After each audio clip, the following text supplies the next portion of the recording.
आता भगिनीला वाटतं छत्रपती शिवाजी महाराज जन्माला यावे, परंतु आपल्या घरामध्ये नाही, दुसऱ्याच्या घरामध्ये। आज एक सांगू तुम्हाला, छत्रपती शिवाजी महाराज घराघरामध्ये जन्माला येईल ना भाऊ पुरुष मंडळी। छत्रपती शिवाजी महाराज मला तर वाटतं घराघरामध्ये जन्माला येईल, परंतु त्यासाठी घराघरामध्ये जिजाबाई तयार झाली पाहिजे। आवडतंय तुम्हाला, ऐकताय ना? त्याकरता घराघरामध्ये जिजाबाई झाली पाहिजे। आमची जिजाबाई काय सांगावं तुम्हाला, आता जिजाबाई काय सांगावं आमची जिजाबाई, मला सांगा। काहीच नाही मागा, पूर्वीच्या माता भगिनी काहीच पैसा पाणी नव्हता। पुरुष मंडळी घरामध्ये जे करते माणसं आहे, थोडाफार आपला 1500 रुपयाचा किराणा भरायचा, परंतु आमच्या माता भगिनी, जुन्या माता भगिनी महिना परत किराणा आणायचं काम पडून देत नव्हत्या। आणि एवढ्या किराणामध्ये एवढा सुंदर स्वयंपाक करायचा महाराज, खूप सुंदर करायचा। आता तर काय डब्याचे डबे मसाला आणि चव नाही कशा, काय सांगावं आता। कुठलीही गोष्ट करायची युट्यूबला बघायचं आणि करायचं। मला तुम्ही सांगा, आणि बाळ, एखादा मुलगा छोटस बाळ रडायला लागलं की रडायला लागल्यानंतर त्याला शांत करण्याचा सोपा पर्याय आमच्या हातात जिजाबाईंनी घेतलाय, त्याच्या हातात मोबाईल द्यायचा। आता मला सांगा तुम्ही मोबाईल जर त्या लेकराच्या हातात दिला तर कधी छत्रपती शिवाजी महाराज जन्माला यायचा?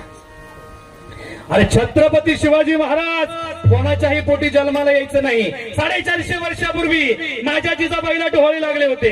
काय डोहाळे लागले होते? अरे 10-5 या ठिकाणी स्वराज्यातील छोट्या छोट्या मुलांना एकत्रित घ्यावं, स्वराज्य अशा प्रकारचं स्थापन करावं, घोड्यावर बसावी, शमशेर घ्यावी, गड किल्ले या ठिकाणी जिंकावे, अशा प्रकारचे डोहाळे पाहिजे महाराज। आपले डोळे सांगू नका, मातीच खावा वाटते, हे आपले डोळे। शिवाजी महाराज कोणत्याही घरामध्ये जन्माला येत नाही काय, आणि मोबाईल बघून तर येतच नाही। काय सांगावं त्या मोबाईलचं महाराज, एवढं वेळ लागलं। काल मी ते इंस्टाग्रामला वाचलं, एक जण रेल्वेने प्रवास करत होता आणि काहीतरी वेफरचा पोळा खात होता। वेफरचा पोळा संपल्यानंतर त्यांनी वेफरचा पोळा फेकून द्यायला पाहिजे ना, संपल्यानंतर तर पोळा फेकून द्यायचा, मोबाईलच फेकून दिला। नंतर मग अरे कुठे गेला नाही, अरे काय बघा, एक जण तर बहादर असं आहे महाराज, मोबाईल बघत दुसऱ्याच घरात गेला। आता दुसऱ्या घरात गेल्यानंतर ती बाई तिथं मोबाईल बघत बसली होती, तिला वाटलं मालक आले, ती उठली, त्याला पाणी दिलं आणि हा पाणी घेतलं, बसला। पण जो खरा होता त्या घरातला तो आला, त्यांनी तो प्रकार पाहिला, त्याला वाटलं आपला काय रॉंग नंबर लागला काय करून, तो दुसऱ्याच घरात निघून गेला। अरे काय भानगडी झाल्या। मी सांगतोय कशा पद्धतीनं मोबाईल बघून छत्रपती शिवाजी महाराज जन्माला येणार नाही।